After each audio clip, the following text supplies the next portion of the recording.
Bonjour à toutes et à tous, je suis vraiment ravie de vous retrouver pour ouvrir avec vous cette nouvelle boîte à malice dans laquelle aujourd'hui nous allons retrouver un fruit à croquer, le fruit du bazar. Il s'agit du troisième opus de l'auteur-compositeur-interprète Alex Toucourt qui a eu la gentillesse de nous le présenter.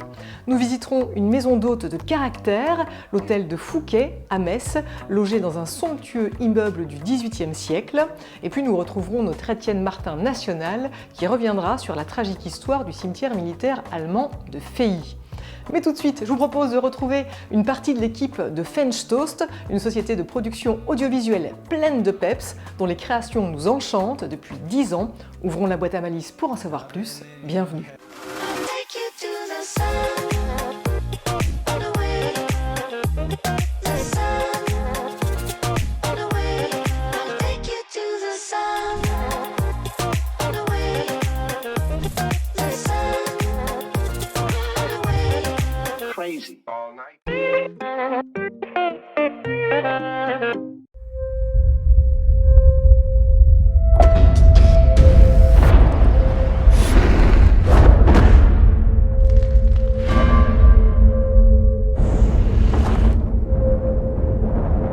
Publicité, clips, émissions, courts-métrages, les images sont soignées, l'écriture au cordeau, l'humour aiguisé. Bienvenue chez French Toast, un studio indépendant de création et de production audiovisuelle, né il y a maintenant 10 ans. À l'origine du projet, 3 passionnés de cinéma, Alexandre, Cyril et Thomas, qui depuis leur rencontre au collège à Thionville, n'ont qu'une idée en tête, tourner, tourner, tourner et se professionnaliser. Pari tenu, 10 ans que ça tourne. Alexandre, Cyril, bonjour. Bonjour. Merci beaucoup de m'accueillir. Ici, c'est un petit peu votre deuxième maison, puisqu'on est dans le salon du Nexus 6. Ça fait partie de vos productions à French Toast. Comment vous la définiriez, cette société ? C'est quoi la pâte French Toast ? C'est un mélange de nos différentes sensibilités. C'est de la folie un petit peu, mais en même temps un goût pour des images travaillées, un peu léchées en termes de cadre, de lumière. C'est un humour aussi un petit peu décalé. Voilà, et ça je pense que c'est en lien avec les personnalités qui composent la société. Je pense Alex, c'est plutôt ce côté-là vraiment foufou, humoristique, le côté léché aussi dans les images, parce qu'il a toujours aimé la pub et les clips vidéo, et moi ça a toujours été le challenge, dire c'est possible, on y va, faisons. Donc en fait ensemble tout était possible, dès qu'une idée sortait de sa tête, moi plutôt que d'essayer de la cadrer, je disais ben non, bon, faisons, on y va, on verra. Ça se traduit par des clips, par des courts-métrages, par des pubs, c'est tout cela que vous proposez aujourd'hui ? En 2012, du coup, un an après le début de la société, on a fait Get Funky, qui est un clip que j'ai fait pour un artiste marseillais que je connaissais pas, et j'y suis allé un peu au culot. En fait, on était très motivés, la musique me plaisait, j'ai eu une ou deux idées. Get funky.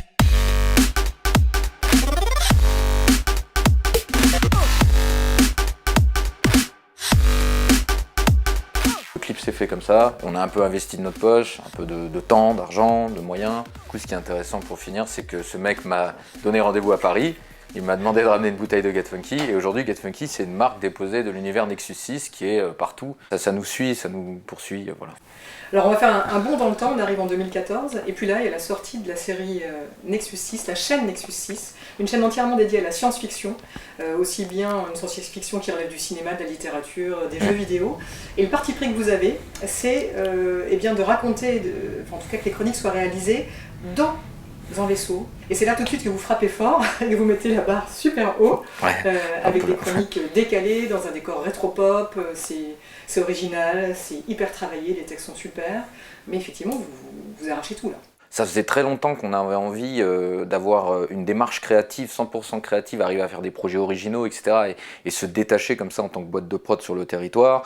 On est dans un mood où il faut un peu tout faire, et puis au milieu de tout ça, il y a Blida qui arrive, il y a l'envie de faire un projet original, il y a un vieux pote, encore une fois, de 6e, voilà, le Captain, donc un copain de 6e, qui est aussi de Thionville, avec qui je parle énormément d'internet, et donc on a dit bah ok, faisons-le, on a un lieu, on a du temps, on a du matos, moi je m'y connais en vidéo. Mais avant d'en parler, commençons par le commencement. Qu'est-ce que le cyberpunk? Y a pas que des spécialistes de la science-fiction ici. C'est pour ça que je proposais de parler d'autre chose. La pensée moderniste soutient que la rationalité, grâce au progrès ininterrompu des sciences et techniques, conduira à l'émancipation progressive de l'humain dans une société de plus en plus libérée. On reçoit le capitaine Ouais. et tout son équipage. Ouais. Et pour nous parler de science-fiction, voilà, il va lui arriver 1000 aventures et C'est ça. c'est de vrais courts-métrages que vous nous proposez.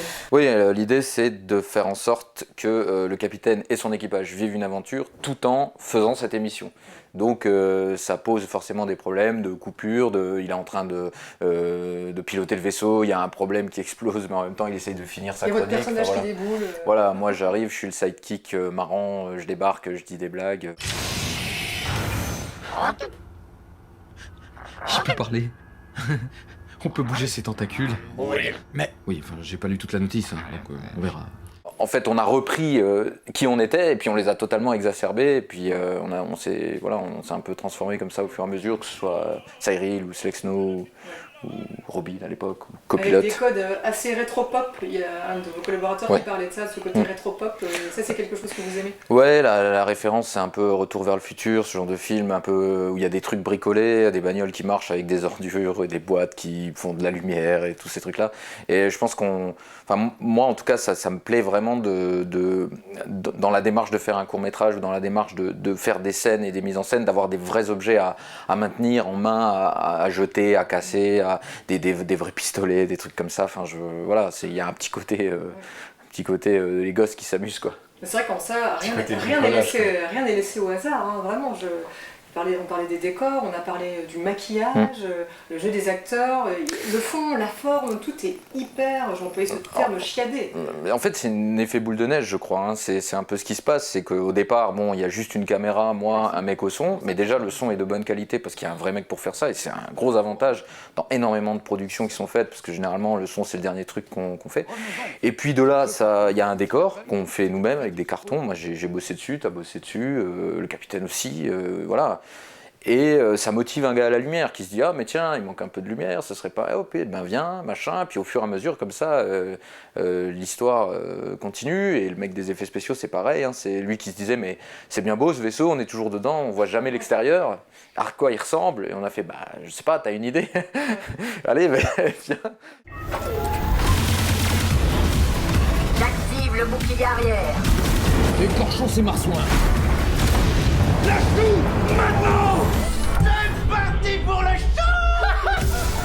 Quand dans le scénario c'est écrit on est dans une ville futuriste, il faut tout faire. Donc il faut faire cette ville qui n'existe pas, il faut faire des immeubles, il faut faire des gens, il faut faire des voitures qui volent, il faut faire tout ça. Et donc ça prend énormément de temps.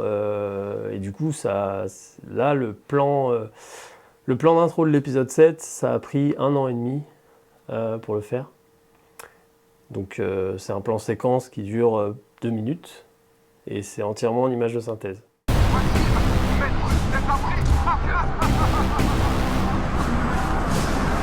Cyril, reste au radar. Slexno, répare-moi rapidement ce putain de commutateur. Et le copilote? Un copilote. Alors on a l'impression quand même que Nexus 6 ça prend tout votre temps, mais pour autant, on l'a dit, hein, Fenchtos, ça n'est pas que Nexus 6, il y a d'autres projets. Alexandre, par exemple, vous avez réalisé un court-métrage aussi à titre personnel, vous participez au concours Nikon Film Festival, Oui, c'est ça. avec le court-métrage Casse-Dep. Exact. Vous continuez, vous trouvez le temps de faire des choses à côté? J'ai décidé cette année de me dire, il y a cette post-prod, je suis bloqué dans ces bureaux, il faut suivre tout ça, je suis là très souvent, mettons ce temps à profit, voilà. En tant qu'intermittent aussi, ça me permet de dégager du temps. Ouais. Et avec un court-métrage dans lequel on retrouve toujours aussi votre humour, un côté corrosif et puis engagé là aussi. Un peu cette fois, oui. Ouais. J'ai l'habitude de faire des blagues un peu kitsch dans l'espace. Et là, je me retrouve à faire un truc qui parle un peu de moi, de ma vie, ça se tourne à Thionville avec des gens que je connais très bien. Donc ouais, c'était pas évident. Et puis je l'ai fait lire mais j'ai eu des bons retours au début, juste sur une simple lecture avec un peu de rip comme ça derrière. Et ça m'a motivé, puis voilà, je suis allé au bout, quoi. C'est moi le moudeur. C'est du pognon. Putain, mais regarde, t'as l'air si contente d'avoir vu de la paix, hein. Si tu pouvais te payer un chez toi pour commencer ta vie, ce serait pas mal, non? Ce sont pas des vrais billets, t'es au courant? Tu devrais plutôt t'en faire une perruque pour cacher ta calvose et ta tronche de schmire. Et il y a eu d'autres beaux projets également, comme In Apocalypse, que vous avez également produit, auquel vous avez participé. C'est vrai qu'on se retrouve aussi à travailler sur d'autres projets, d'autres vidéastes.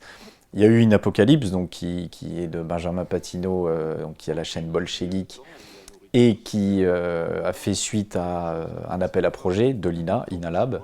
Et là, récemment, on a un pilote d'une émission de vulgarisation scientifique qui est sortie sur Science et Vie TV.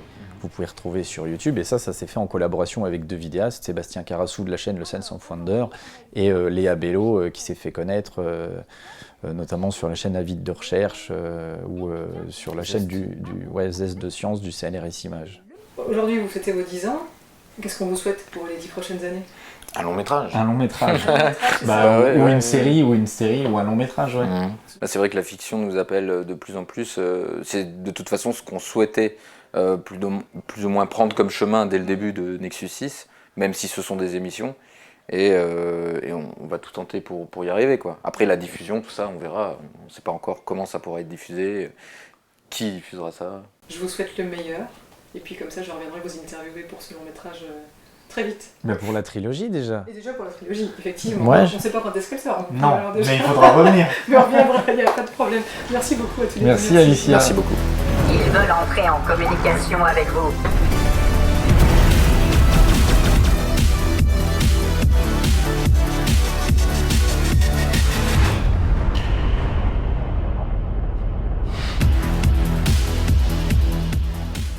Allez faire un tour sur le site internet de French Toast pour vous tenir au courant de leurs différentes productions et surtout abonnez-vous à la chaîne YouTube Nexus 6, elle compte déjà près de 200 000 abonnés.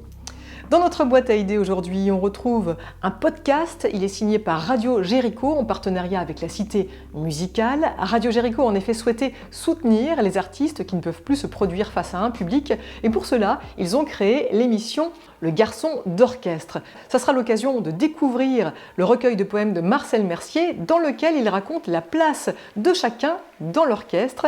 Et pour ce podcast un peu particulier, eh bien c'est Jacques Mercier, l'ancien chef d'orchestre de l'Orchestre national de Metz qui s'y colle.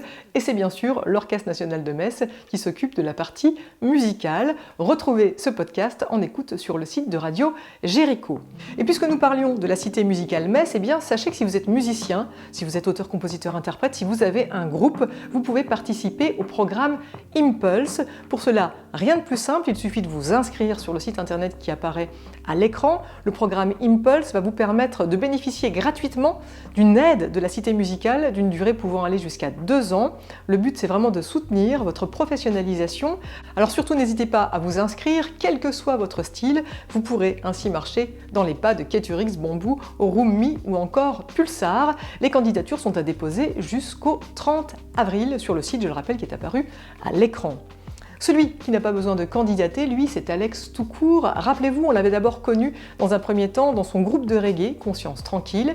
Et puis ensuite, l'enfant du PIO a décidé de se lancer en solo avec 2 albums qu'il a défendus sur scène, en France, au Canada, avec plus de 400 représentations à son actif. Le voilà de retour avec un 3e opus à son image ou en couleur. J'ai cherché 1001 manières d'avancer dans le noir, d'effacer le souvenir amer coincé dans ma mémoire que le temps emprisonne. Il y a toujours cette touche de mélancolie qui s'échappe des chansons d'Alex Toucourt. Toujours ces mots explicites ou sibyllins qui résonnent avec poésie.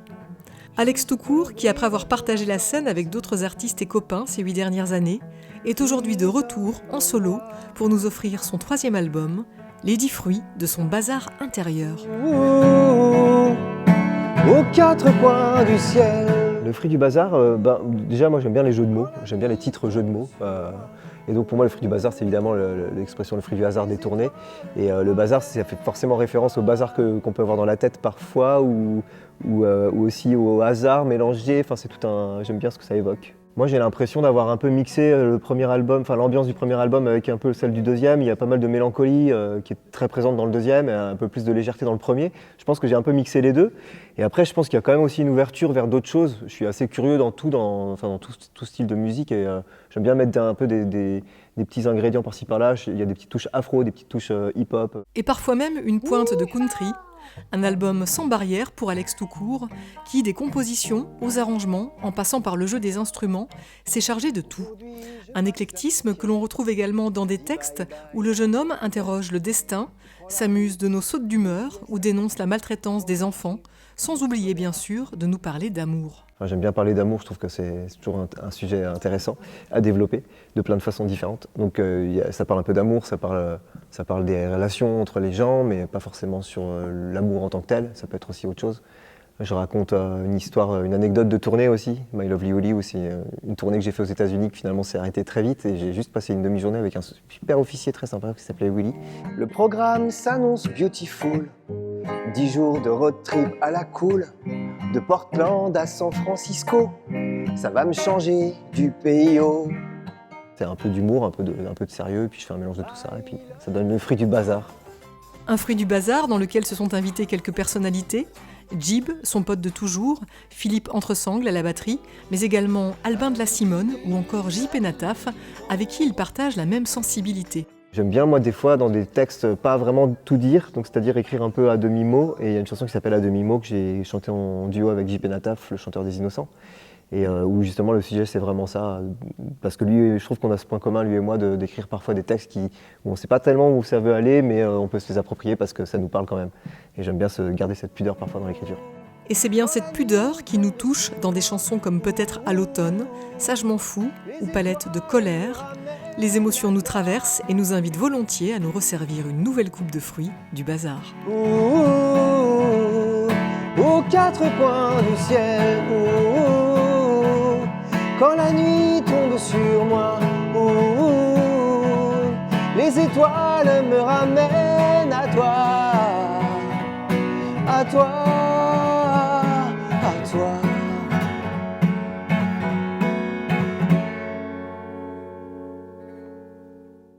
On remercie infiniment toute l'équipe de l'Adagio de Thionville qui a eu la gentillesse de nous accueillir pour réaliser notre reportage.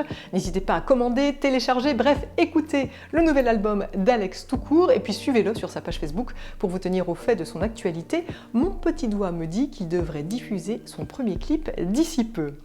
Et puisque nous nous intéressons aux artistes de la région, eh bien suivons un petit peu l'avancée d'Angelo et d'Alexis Roussio dans la grande aventure de The Voice. Ils se sont affrontés la semaine dernière à l'occasion d'une battle avec sous leurs yeux leur coach Vianney qui a décidé de garder Angelo, mais coup du sort, eh bien Alexis Roussio a été sauvé par Amel Bent. On est vraiment ravis pour tous les deux car ils se sont vraiment cassés la voix pour le meilleur et le meilleur seulement.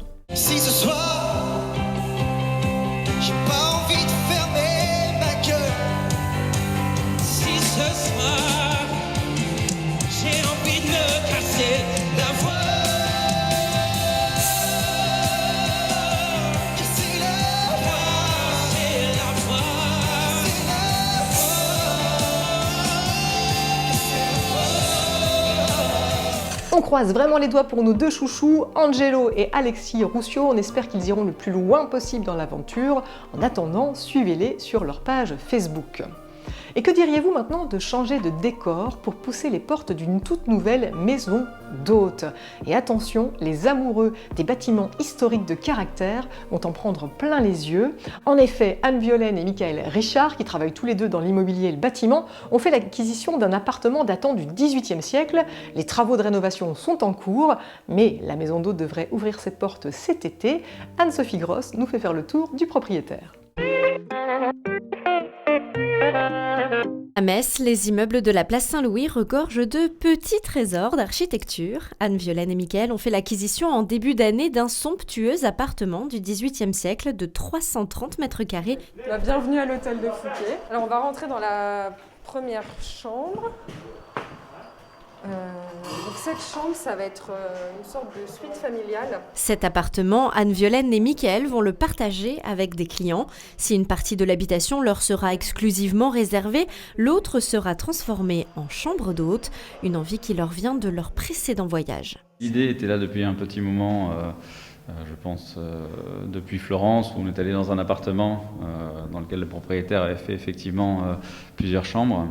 Et on s'était dit, on a pu avoir à la fois un beau lieu et à la fois un contact avec le propriétaire, et on a réussi à se projeter à ce moment-là. Ouais. Avec la naissance de leur fille et l'envie de s'occuper de leur petite famille à plein temps, le couple décide de sauter le pas et le contexte sanitaire et économique ne les a pas fait reculer. Sur ce projet-là, on a quand même les garanties puisque moi je continue à travailler à côté, donc c'est déjà rassurant à la fois pour nous et à la fois pour les banques qui nous ont suivis. Si on s'arrête toujours à quelque chose, on n'avance pas, on fait rien, donc on a pris le risque de continuer sur cette voie-là. Afin de prendre la température auprès des futurs clients, Anne-Violaine a lancé un compte Instagram et le succès est déjà au rendez-vous. Je voulais faire un peu de teasing en fait, où montrer l'évolution du chantier, des belles photos et puis on reçoit pour l'instant, alors qu'on n'est que à la phase travaux, on reçoit déjà un bon accueil. On voit qu'il y a quand même un engouement qui s'est créé autour de notre projet.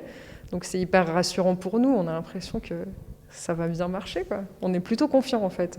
L'atout principal de cette maison d'hôte, c'est évidemment l'appartement en lui-même avec son architecture somptueuse. Et ce n'est pas Renato Zeoli, le maître d'œuvre, qui dira le contraire. Je suis issu d'une formation des monuments historiques.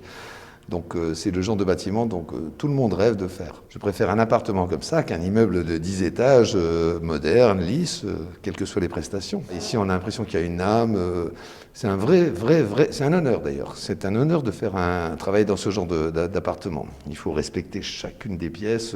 Dans chaque recoin on voit qu'il y a un petit peu d'histoire.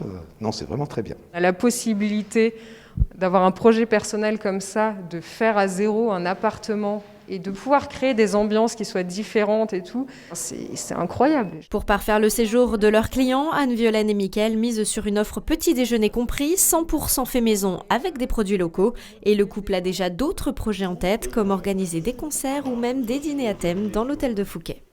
N'hésitez pas à suivre l'évolution des travaux et à guetter l'ouverture de cette magnifique maison d'hôte, l'hôtel de Fouquet. Le site est apparu à l'écran pour en savoir davantage. Je suis sûre d'ailleurs que ce lieu, cet appartement magnifique, enchanterait notre historien Étienne Martin.